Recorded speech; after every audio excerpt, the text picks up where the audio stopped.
দশম গ্রেড বাস্তবায়নের দাবিতে জেলায় জেলায় বিক্ষোভ করছে মেডিকেল টেকনোলজিস্ট ও ফার্মাসিস্টরা।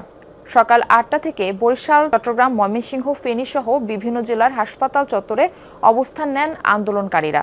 কর্মবিরতি চলবে দুপুর ১২টা পর্যন্ত। বিভিন্ন ইনস্টিটিউটে কর্মরত বিক্ষোভকারীদের অভিযোগ, নানা রকম আশ্বাস দিলেও কর্তৃপক্ষের সদিচ্ছার অভাব ও আমলাতান্ত্রিক জটিলতায় দশম গ্রেড বাস্তবায়নে সময়ক্ষেপণ ও জটিলতা তৈরি করা হচ্ছে।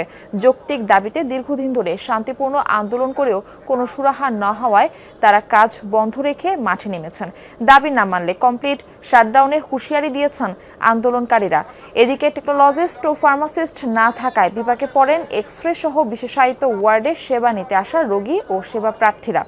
এর আগে গত রোববার একই দাবিতে ২ ঘন্টার কর্মবিরতি পালন করে টেকনোলজিস্ট ও ফার্মাসিস্টরা।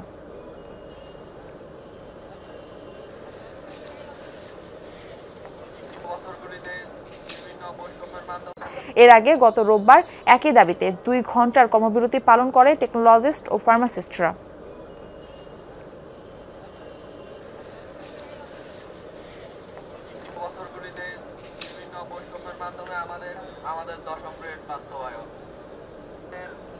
এই বিষয়ে আরো জানাতে চট্টগ্রাম মেডিকেলে রয়েছেন আমাদের সহকর্মী জোবায়েদ ইবনে শাহাদাত। যাচ্ছি তার কাছে। জোবায়েদ, টেকনোলজিস্ট পদের এই কর্মসূচির মধ্যে চিকিৎসা কার্যক্রম কিভাবে চলছে?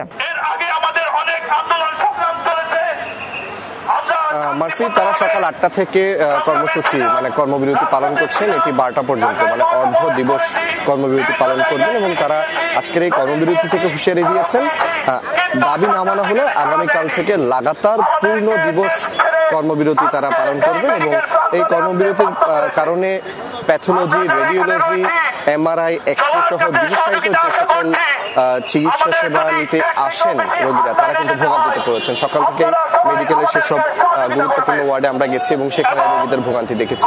তারা বলছেন রোগীর ভোগান্তি তারা কখনোই চান না, তবে তাদের দাবি মানার জন্য, দাবি বাস্তবায়নের জন্য তাদের এই কঠোর পদক্ষেপে যেতে হচ্ছে। এবং তারা এর আগেও কিন্তু গত রবিবার ২ ঘন্টা কর্মবিরতি পালন করেছেন এবং কর্মবিরতি থেকে তারা হুঁশিয়ারি দিয়েছিলেন তাদের দাবি মানা না হলে তারা এই ধরনের কর্মসূচিতে যাবেন এবং সেই কর্মসূচিটাই কিন্তু তারা এখন পালন করছেন।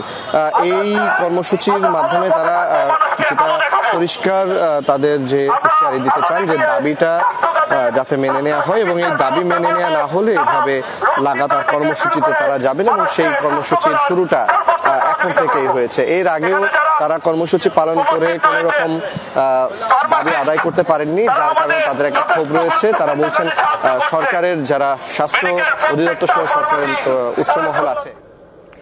জোবায়েদ, ধন্যবাদ আপনাকে।